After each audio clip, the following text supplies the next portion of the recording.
प्रणाम भाई लोग। आज हम एगो तथ्य पर बात करे आइल बानी, लेकिन बात कइला से पहले हमरा जीवन में जौन घटित भइल बा ओकर कुछ अंश रउआ सबके बतावल चाहत हई। 12वीं के परीक्षा प्रथम श्रेणी से पास कइला के बाद दिल में ये आइल कि हम गायकी करी। बहुत मान मनौवल कइला के बाद परिवार से अनुमति मिल पावल कि ठीक बा, जा गाओ बजाओ। फिर हम संगीत के शिक्षा प्राप्त कईनी। फिर बारी आई एल्बम निकाले के।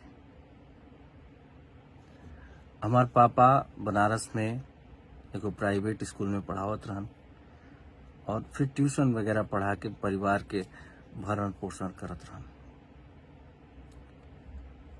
ऐसन परिवार में एल्बम बनावे खातिर हमनी घरे कहनी कि हमरा पैसा चाहिए। तो हमरा आज भी याद बा, माई हमार मामा के लड़का हवन संतोष तिवारी जी, जौन देहरादून में रहेलन, उनका से 20,000 रुपया मंगलस। भैया के बहुत बहुत धन्यवाद कि उस समय में भैया मदद कैलन। फिर हम गईनी कैसेट निकलनी। अब 20,000 में पूरा 8 गाना के ओती घरी कैसेट आवत रहे, तो पूरा ऑडियो वीडियो तो बनी ना 20,000 में। तो ओती घरी हमार साथ और मार्गदर्शन कैलन बड़ भाई सुधीर यादव संगम जी, जौन गाजीपुर के रहे वाला हवन। हमनी के 4-4 गाना के कैसेट निकलनी जा। कैसेट के नाम रहे माई आके रक्षा करी। अब कैसेट तो बन गई। अब मास्टर बा हमनी के हाथ में, मगर उती घड़ी कंपनी से और सब कैसेट मंगावे खातिर 35,000 रुपया लागे कैसेट बनवावे खातिर। तो वो पैसा हमने फिर रहबे न कैल रहे। फिर हमनी घरे पैसा मांगे खातिर। तो हमरा याद बा भैया, माई हमार जौन घर के खर्चा बर्चा चलावे खातिर पैसा रहे, वो पैसा हमरा के निकाल के देहलस। फिर हम गईनी। अब 35,000 तो रहे ना, हमने फिर बनारसी में लोकले से एगो प्रदीप जी हवन, उनका से कैसेट बनवाई जा। भगवान जाने ओकरा बाद माई हमार घर के खर्चा वर्चा कैसे चलेले हुई। कैसेट बनवा लेनी जा। अब कैसेट के दुकान पर लेके जाई जा तो केहू रखे खातिर तैयार है ना। जे रखे भी तो कहे कि रख दो, जब बिचा जाता आके पैसा ले जा। फिर हमने के का करनी जा कि घूम घूम के नवरात्र के टाइम रहे, हर पंडाल पर कैसेट देवे लगनी जा कि ले जा भैया, खाली बजाई जा, पैसा मत दिए जा। ई आलम रहे कि एगो पंडाल वाला तो कलस कि हाँ द कैसेट तार बजाई, मगर ओकरा हमरा के खर्चा पर नहीं देवे के पड़ी। कैसेट बांट देनी जा।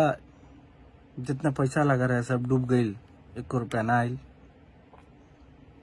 फिर हम कौन मुंह लेके घरे अती पैसा मांगे खातिर। फिर हम रहे लगनी हो जे स्टूडियो पे, जो ना स्टूडियो से रिकॉर्डिंग भी रहे, गांधी स्टूडियो से।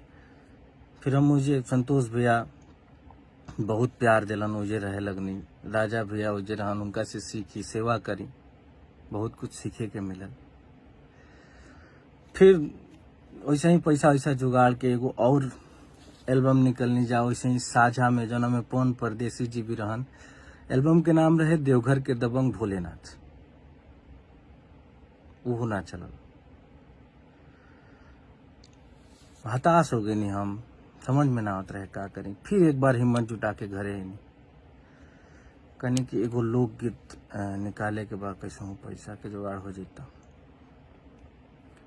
फिर हमारे पिताजी कैसे हमरा के पैसा दिलन ये हम बतावल नहीं चाहत, मगर हमरा के पैसा मिलल।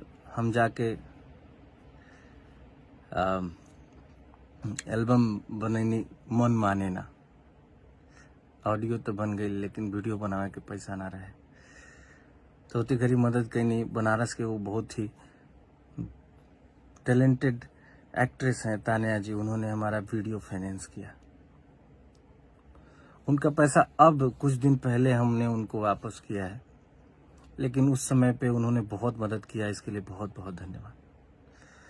अब कैसेट तो बन गई, ऑडियो वीडियो दोनों बन गई, लेकिन वह काम फिर की 35,000 रुपया फिर से रिलीजिंग खाती, वो पैसा ना जुट पायल होती घड़ी, और एल्बम वो आज तक ना आई।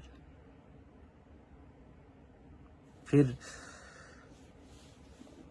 अब समझ में ना आवत रहे कि अब का कल जाओ। फिर हम राजा भैया से कहनी जौन वहाँ रिकॉर्डिस्ट रहन गांधी स्टूडियो में, हम कहनी कि हमरा के रिकॉर्डिंग सिखा दो। अब तो आगे पढ़ाई उड़ाई छुटिए गई बा, संगीत की डिग्री बा हमरा भी तक कभी अब देखल जाए हमरा के अभी रिकॉर्डिंग सिखा दी रुआ के कि हम रिकॉर्डिस्ट बन जाए। ऐसे ही जिंदगी कटे लागल।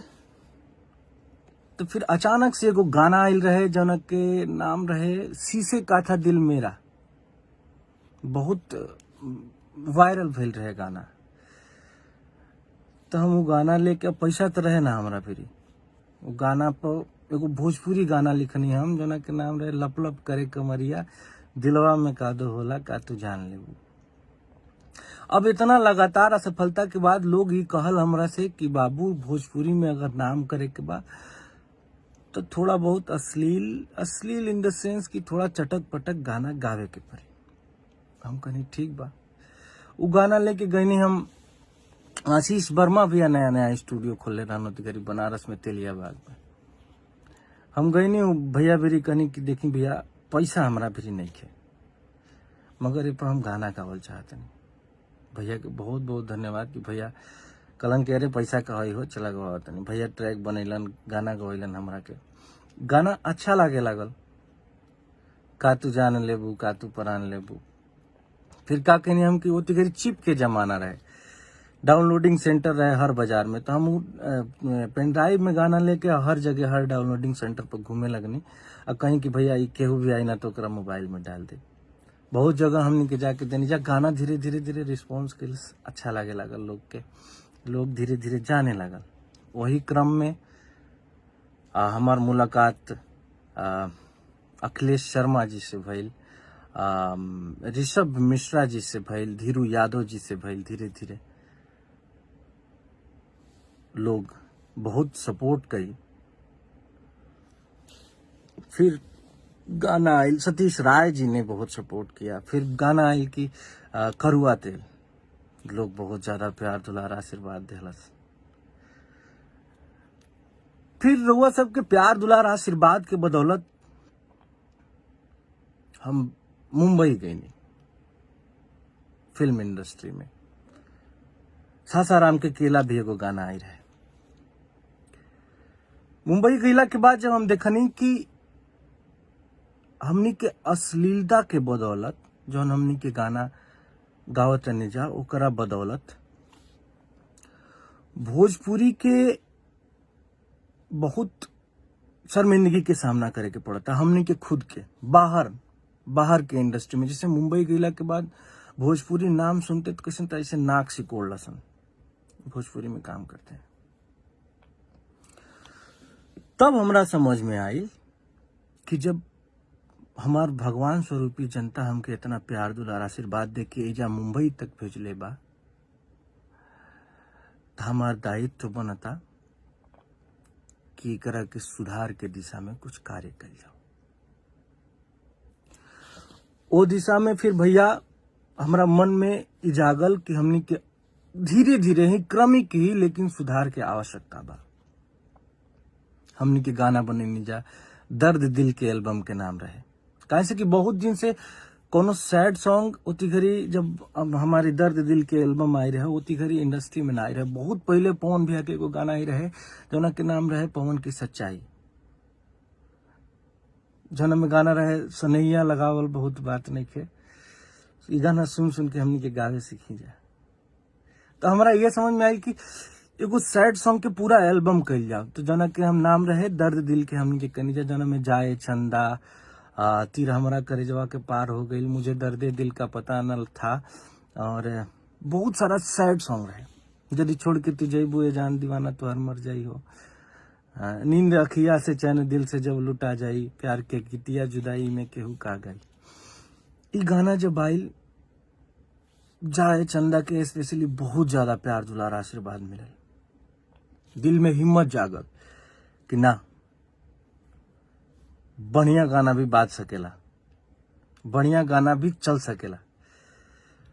वही क्रम में गोरी तोर चुनरी, अभी मुंह मारो कमैला के वही प्रयास में कहे से कि हम फिर एगो दिमाग में अपना बैठा लेनी कि अच्छा गाना भी देना है और पब्लिक को एंटरटेनिंग गाना भी देना है, जिससे कोई वही सैड सॉन्ग और लव सॉन्ग सुनते सुनते कोई बोर ना हो। तो इसलिए थोड़ा बहुत चटक मटक भी गाना देना है। तो उसी मतलब हमारे दिमाग में बन गया कि सुधार की स्थिति में, सुधार के रास्ते पे हम लोगों को चलना है, खास करके हमको, क्योंकि मैं अपनी जिम्मेदारी ले सकता हूं। उसी क्रम में गाना मुँह मारो कमैला के अभी एक पूर्वी बयरिया हमारा गाना आया था, मजा मिली नहीं ऐसी न कुलरिया में जौन रानी जौन मजा पूर्वी बयरिया में। भैया लगातार म्यूजिक, यूट्यूब के म्यूजिक सेक्शन में लगातार वो गाना 27 दिन तक ट्रेंड किया। ये प्रमाण है इस बात का कि धीरे धीरे ही सही हम लोग अपने प्रयास में सफल हो रहे हैं। मानसिकता, एक समय पे जब मैं असफल हो रहा था तो मेरे दिमाग में आया कि जब तक मैं अश्लील नहीं गाऊंगा तब तक मेरा कुछ नहीं हो सकता है, मैं नाम नहीं कर पाऊंगा। मैं ये चाहता हूं कि हमारी आने वाली जो पीढ़ियां हैं उनमें ये मानसिकता ना जाए, उनमें ये मानसिकता जाए कि अच्छे गाने गा के वो नाम कमा सकते हैं भोजपुरी इंडस्ट्री में। इसी प्रयास में मैं हूं, आज भी इसी प्रयास में हूं कि अच्छे गानों का बोलबाला हो भोजपुरी इंडस्ट्री में। और हम धीरे धीरे सफल हो रहे हैं हम लोग, और इसके लिए संगठित रूप से प्रयास करना पड़ेगा, हम लोगों को एकजुट होकर प्रयास करना पड़ेगा। आज के डेट में अश्लीलता के खिलाफ बहुत सारा मुहिम मैं देख रहा हूं।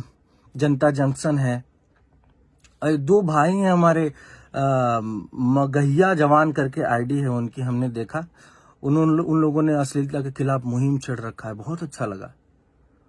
उन भाइयों ने हमारे ऊपर भी वीडियो बनाए हैं, हमारे पुराने गानों को लेके हमें कुछ अपशब्द भी कहे हैं, लेकिन हमें बुरा नहीं लगा, क्योंकि अगर अच्छाई का श्रेय हम लेते हैं तो बुराई की भी जिम्मेदारी हमें लेनी ही पड़ेगी। लेकिन उन भाइयों से ना इतनी सी थोड़ा दुख लग गया कि वो हमारे पुराने गाने को उठा के हमें अपशब्द तो कह दिए, लेकिन फिर उसके बाद हमारा लक्ष्य नहीं देखे, किस सोच को लेके हम आगे बढ़ रहे हैं, इस बात को वो समझ नहीं पाए। शायद उनकी इतनी समझ नहीं है। फिर भी मैं अपने भाइयों से, और जो भी अश्लीलता के खिलाफ एक मुहिम छेड़े हुए हैं, उन सभी भाइयों से मैं हाथ जोड़ के एक निवेदन करना चाहूंगा कि अगर आप भोजपुरी के अश्लील गानों के ऊपर वीडियो बनाते हैं, उसके खिलाफ बोलते हैं, तो भोजपुरी में जो अच्छे गाने आते हैं उन्हें भी प्रमोट करिए। क्योंकि आप जो वीडियो बनाते हैं भोजपुरी इंडस्ट्री के बाहर के भी लोग देखते हैं। तो अगर आप सिर्फ और सिर्फ अश्लील गानों का ही वीडियो बनाते रहेंगे तो लोग, बाहर वाले लोग क्या सोचेंगे कि भोजपुरी में सिर्फ और सिर्फ अश्लीलता ही है। तो इसलिए आप लोग से कह रहे हैं कि आप अच्छे गानों का भी वीडियो बनाइए, ताकि लोगों को पता चले कि भोजपुरी में अच्छे गाने भी आते हैं। दो शब्द मुँह मारो कमैला के लिए भी बोलिए, दो शब्द पूर्वी बयरिया के लिए भी बोलिए। इतना ही रिक्वेस्ट है। बाकी आप लोग बहुत अच्छा कर रहे हैं और हमारी जनता महान है, हमें जो प्यार देते हैं वो महान है, जिनके प्यार दुलार आशीर्वाद के बदौलत आज हम लोग जो भी हैं सो हैं। ये बदलाव की बयार है, ये बदलाव का समय है। एकजुट के हम लोगों को काम करना पड़ेगा, एकजुट होकर। और आप लोग को मैं बता दूं कि भोजपुरी इंडस्ट्री से बड़ा कोई इंडस्ट्री नहीं है। नियर अबाउट 38 to 40 करोड़ हम लोगों का पॉपुलेशन है। हम लोग अगर चाह जाएं तो हम लोगों की इंडस्ट्री, हम लोग इसलिए थोड़ी हमारी इंडस्ट्री पीछे है क्योंकि कुछ लोग जो उत्तर प्रदेश और बिहार और झारखंड में रहते हैं, वही लोग उनसे पूछेंगे तो बोलेंगे कि मैं भोजपुरी नहीं सुनता हूं। इसमें दोष हम लोगों का भी है। लेकिन दोष किसका दिया जाए? मैं अपने जो लोकतंत्र का चौथा स्तंभ होता है मीडिया को, मैं और जो भी भाई ऐसे वीडियो बना रहे हैं उन लोगों से ये रिक्वेस्ट करना चाहूंगा कि जो अच्छे गाने आ रहे हैं उनको सभी लोगों तक पहुंचाएं, ताकि लोगों को पता चले कि भोजपुरी में अच्छे गाने भी आ रहे हैं। हमारे लोग जिस दिन सारे लोग भोजपुरी से जुड़ गए, भोजपुरी से बड़ी इंडस्ट्री किसी के पास नहीं होगी। जितनी भी रीजनल लैंग्वेजेस हैं अपने इंडिया में, सबसे ज्यादा पॉपुलेशन हम लोगों की है। बहुत अच्छा लग रहा है ये बदलाव की बयार देख के, लेकिन आप लोग से यही रिक्वेस्ट है, अच्छे काम की तारीफ भी करें आप लोग, प्लीज। प्रणाम।